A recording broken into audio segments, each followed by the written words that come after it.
Magandang buhay po sa ating lahat. Welcome pong muli dito sa ating bagong video tutorial. Ang tutorial po natin ngayon ay tungkol naman po rito sa single phase motor na ito or sa split phase motor na ito na mayroong 4 leads out. At pag-aaralan po natin kung paano i-connecta itong 4 na leads na ito sa magnetic contactor and forward and reverse connection. So ang pagbabasehan po nating drawing ay itong nasa libro ni Robert Rosenberg. Although ipinakita po rito yung winding connection or wiring connection nitong split phase motor at saka capacitor start motor na connected itong starting winding at saka running winding sa line 1 at saka line 2. Pero hindi po ipinakita sa librong ito ni Robert Rosenberg kung paano i-connecta itong 4 leads out na ito sa magnetic contactor. At iyan po yung pag-aaralan po natin. I-share ko po sa inyo kung paano i-connecta itong 4 leads out na ito sa main contacts ng magnetic contactor and forward and reverse connection. Ngayon, saan ba natin pwedeng gamitin itong single phase motor na ito na mayroong 4 leads out T1, T4, T5 at saka T8. So ginagamit po ito kahit dito sa Middle East, ginagamit po ito sa gate, sa opening and closing ng gate. Pwede rin po itong gamitin sa manlip up and down. At ang wiring connection po nito sa power circuit ng magnetic contactor ay forward and reverse connection. So bilang electrician or industrial electrician, kailangan ay alam natin kung paano i-connecta itong 4 leads out na ito sa power circuit ng magnetic contactor. Okay po, sa nakaraan nating video tutorial ay isinare ko sa inyo yung isang klase ng connection ng single phase motor na mayroong 3 leads out. Ibinahagi ko rin po sa inyo ang wiring diagram nito sa control circuit at maging sa power circuit. So panoorin nyo na lamang po yan. Ang link ay nasa description. I-click nyo lamang po yan. Okay po. So sa video naman po natin ito ngayon ay 4 leads out ang ibabahagi ko po sa inyo ngayon. Okay. So ito po yan. Pinakita ko na rin ito nitong nakaraang video tutorial natin. Itong drawing na ito sa libro ni Robert Rosenberg kung paano ito i-connecta sa forward and reverse connection.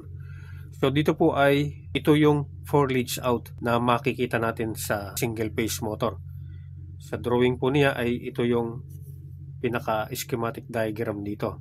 Okay, so ito yung T1, T8, T4 at saka T5. So ito na po yung nakalabas doon sa motor, no? Na makikita natin sa termination box ng motor. So nakasimplified po ang connection nito dito.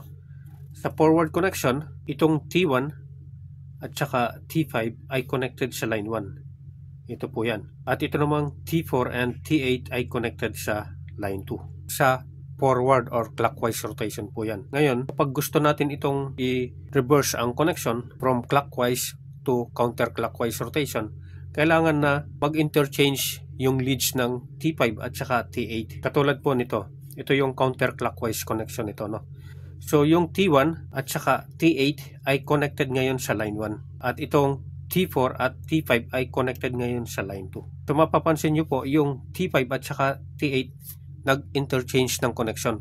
Sa clockwise rotation, itong T5 ay connected sa line 1. Samantalang dito sa counterclockwise rotation, itong T5 ay connected ngayon dito sa line 2. At itong T8 ay connected sa line 1. So para mag-reverse yung rotation ng single phase motor or ng capacitor start motor, itong starting winding ay dapat na mag-interchange from line 1 to line 2. Okay po, so malinaw po tayo dyan.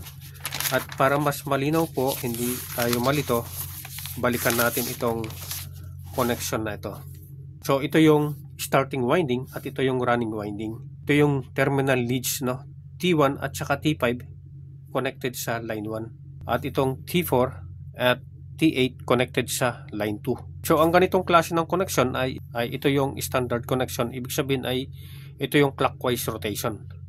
So kapag ginamit natin itong motor na ito sa gate na open and close ang operation, kailangan na mag-reverse itong rotation ng motor. So i-interchange natin ito T5 at saka T8 base doon sa drawing na ipinakita natin kanina na itong T5 dapat ay maikonekta dito sa line 2 at itong T8 dapat ay maikonekta sa line 1. para mag-reverse yung rotation. Okay po, ngayon para po magawa natin ang pag-interchange nitong leads na ito, T5 and T8 from line 1 to line 2 in a shapely manner, ay si magnetic contactor po ang bahalang mag-interchange dito. Ang gagawin na lamang po natin ay i-connecta ito sa tamang pamamaraan. Okay po, at yan ang ibabahagi ko sa inyo ngayon. So sa mga hindi pa po nakakapag-subscribe, paki-subscribe po at paki-share na rin po itong ating mga video tutorial dito sa ating channel para po yung iba ay makinabang din sa ginagawa nating video tutorial na ito. Okay? At kung nagustuhan nyo po ang mga video tutorial nating katulad nito, paki-like po at paki-comment para po mai-recommenda pa ito ni YouTube sa malalaking community dito sa YouTube channel. Okay? So mayroon po akong ginawa rito na drawing or ginuhit na itutuloy na lamang po natin ang pagguhit nito para sa kompletong diagram. Okay? So mayroon po tayo ditong single phase motor for leads out at ang mga leads na ito ay lalagyan natin ng marka para alam po natin or ng level para alam natin kung para saan itong mga leads na ito. So ito po ay para sa T1 itong leads na ito, then ito naman ay T5 at ito naman ay T8, then itong isa ay T4. Okay?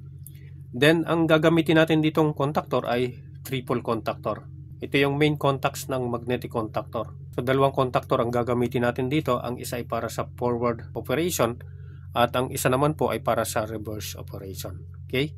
So sa forward rotation, ang connection po natin dapat ay itong T1 at saka T5 ay dapat connected sa line 1. At itong T4 at T8 dapat ay connected sa line 2. Pwede nyo pong balikan yung video natin para makita po ninyo yung drawing nito, ano? Or iguhit ko rin po ito dito para hindi na natin buklatin dito sa libro. So ito yung leads out natin dito. Okay, ito ay T1 at ito ay T4, then ito ay T5 at ito ay T8.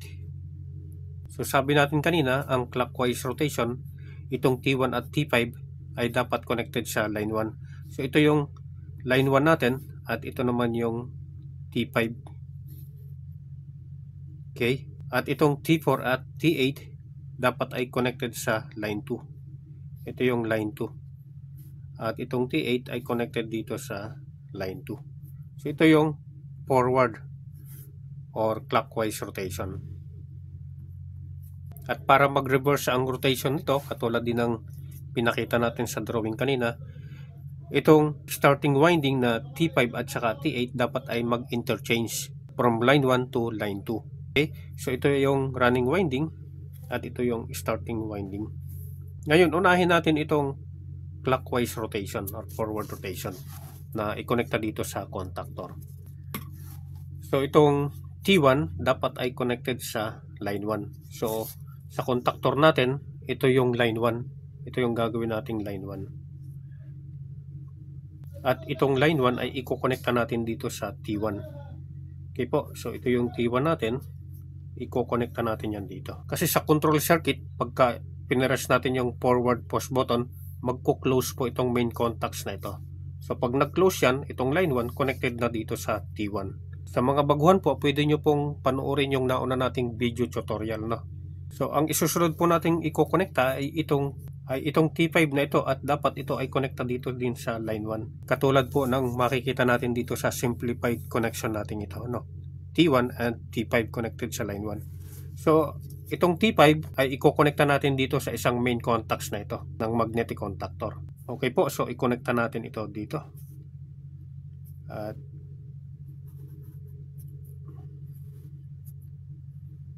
okay, then ito pong isang leads na ito ng main contacts, i-connect natin dito sa line 1. Yan, para po pag nag-close to, ay connected na rin ito dito sa line 1. So itong T1 at saka T5 connected sa line 1 once na mag-energize itong forward contactor. Okay po. So ang susunod natin ay itong line 2, which is connected itong T4 at saka T8 dito sa line 2. Ngayon, gagamitin natin itong contactor na ito, itong reverse contactor, para mai-connecta natin itong T4 at saka T8. At the same time, para masupplyan din natin itong main contacts nitong reverse contactor. Okay po, so unahin natin itong T4. Ito po yan, itong T4 na ito. So sa leach out ng motor natin, ito yung T4 at i-connect natin ito sa line 2. Ngayon, ang line 2 ay dito ko ilalagay ang line 2. Okay po, so ito yung line 2. At ito pong line 2 na ito, itong linya ng line 2 ay i-connect ko rito sa contactor na ito para masupplyan po ito. Okay, so dito ko ilalagay ito. At itong terminal leads na ito, itong T4 ay i-connecta po natin sa line 2. Okay po. So dito ko po i-connecta yan. So na-connecta na natin itong T4 sa line 2. Ito po yan. Connected ito dito sa line 2. Ngayon, ang nasunod natin ay itong terminal 8 na ito.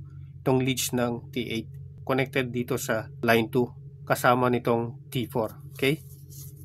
So ito yung T8 natin. Itong T8 dito ko po i-connecta sa main contacts na ito ng reverse contactor.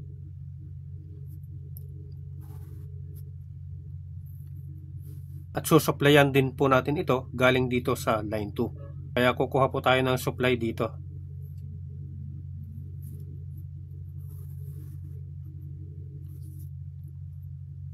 Okay po. So para pag nag-close ito, itong T8 at saka T4 connected sa line 2. So sana po nasusundan ninyo yung connection natin. Ano? Ngayon pwede nyo pong baguhin yung connection na yan. Nasa sa inyo po. Ito pong sinishare kong connection sa inyo ay ginawa ko na sa actual. At ito pong klase ng connection ay gumana na po ito. 100%.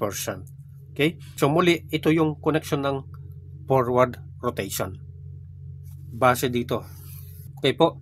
Ngayon, paano naman sa counterclockwise rotation? So, sabi natin kanina, para mag-reverse or mag-counterclockwise ang rotation nito, kailangan na mag-interchange yung T5 at saka T8 from line 1 to line 2. So, ibig sabihin po niyan, itong T5 na connected ngayon dito sa line 1, kailangan na itong T5 ay mag-connecta dito sa line 2. At itong T8 na connected ngayon sa line 2, dapat ay mai-connect natin ito dito sa line 1 para mag-reverse yung rotation.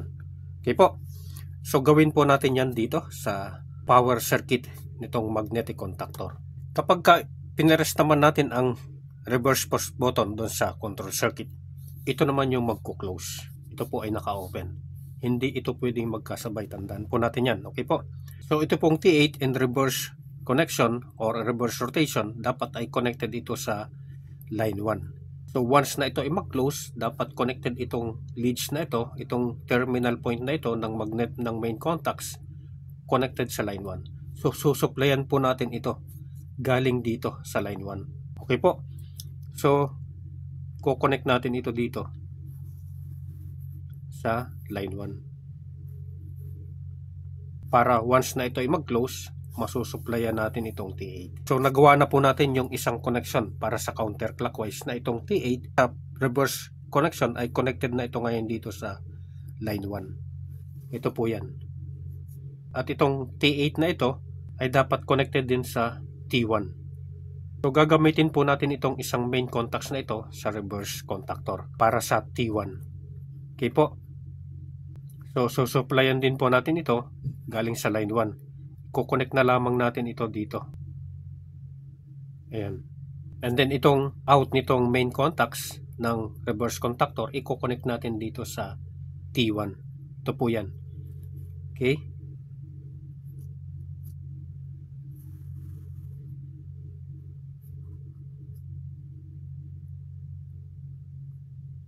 So ngayon, end reverse connection, magkasama na ngayon ang T8 at saka T1 sa line 1. Connected na ito ngayon dito sa line 1. Okay? So kapag nag-energize tong reverse contactor, magko-close tong main contacts na ito. Pag binaybay po natin yan, itong line 1, connected dito sa T8 at dito sa T1. Then ito pong T5 ay i-connect natin sa line 2. Okay, so ito po, ito yung line 2 natin. I-connect lang natin ito dito sa T5. Okay, so i-connect natin yan dito. Ito yung T5 natin.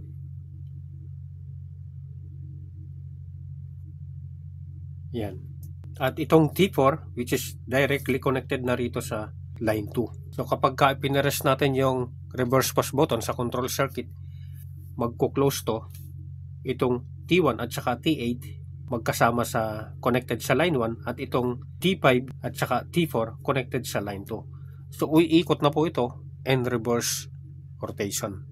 Okay po, so sana po ay nasundan ninyo yung diagram na ginawa po natin dito para sa single phase motor na mayroon na 4 yung wire na nakalabas, T1, T5, T8 at saka T4. Basta tandaan lamang po natin mga kaibigan, mga ka-electrician, huwag magkasabay itong dalawa na ito. Kaya sa control circuit natin mayroon tayong interlocking contacts in between forward and reverse contactor.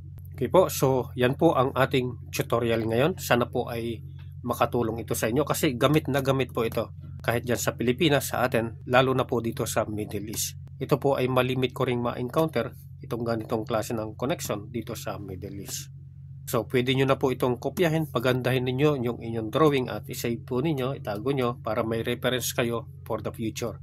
And once again, sa mga hindi pa po nakakapag-subscribe, paki-subscribe po. Paki-share na rin po itong ating mga video tutorial dito sa ating channel para po manatiling alive itong ating channel. At huwag po ninyong kalilimutan na i-like ito at mag-comment para po ma-recommenda ni YouTube sa iba pang community dito sa YouTube channel.